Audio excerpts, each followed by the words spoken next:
بسم الله الرحمن الرحيم عن عمرو بن العاص رضي الله عنه دا حضرت عمرو بن عاص رضی اللہ عنہما نے روایت تھی قال دی فرمائی لما جعل الله الاسلام فی قلبی ہر کله چې الله پاک د اسلام اراده او خیال زما پزړه کې واچو اتیت النبی صلی الله علیه وسلم فقلت نظر عالم د الله پیغمبر صلی الله علیه وسلم تو ما اوی ابسط یمینک فلابایعک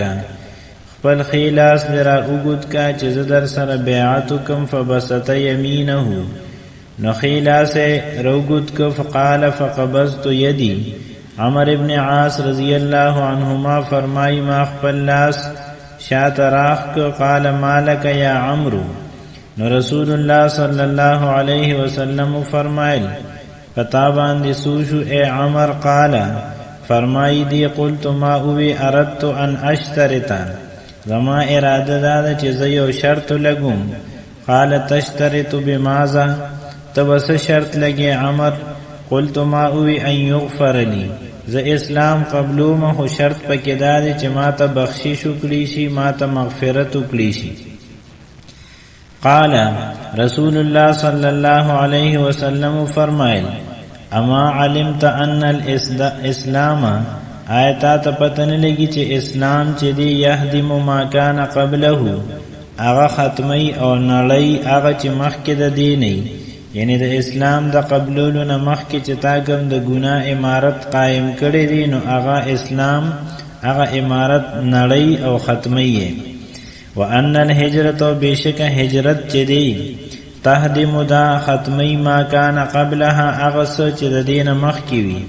وان الحج يهدم ما کان قبله او حج دا اغس ختمی کم چ د دین مخکی رواه مسلم دا حدیث مبارک امام مسلم نقل کړی دی او پدې کې رسول الله صلی الله علیه وسلم د گناهونو د مغفرت په باره کې د اسلام نه علاوه د هجرت او د حج ذکر هم کړی دی او فرمایي چې اسلام خو اسلام دی د اسلام بعض اعمال هم داسې دي چې هغه گناهونه ختمي او د گناهونو نه انسان پاکي او دا خاصیت په دغه اعمالو کې شته لیکن دلته کې دوه خبرې اغا په خصوصی طور باندې قابل لحاظ دی یو دا چې د اسلام قبولولو سره یا هجرت کولو سره یا حج کولو سره گناهونه په هغه صورت کې معاف کیږي کله چې دا د صدق نیت او د اخلاص سره یعنی چې کله نیت خالص وي او انسان کې اخلاص وي او اخلاص سره هغه حج کی یا آغا ہجرتو کی یا اسلام قبول کی نو مخ کی چه سکڑی دی نو آغا ورطا معاف کی گی او دویم خبر دادا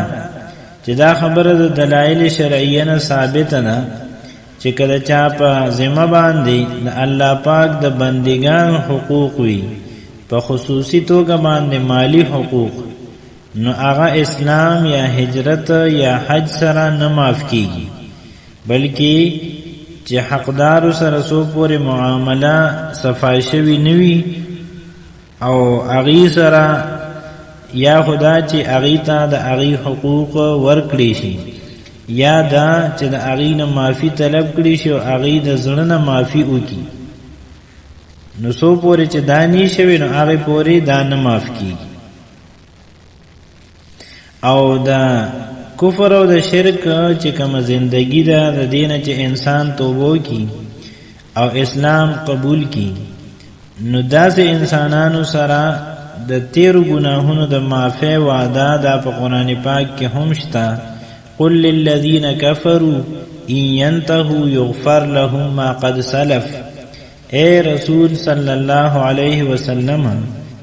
او یا هغه کسانو ته چې کفر کړی دی ان ينتهو کو چرته دی منع شي د خپل کفر او شرک نه یغفر لهم ما قد سلف نو دی ته بخنه وکړي شي د هغه چې مخکې کړی دی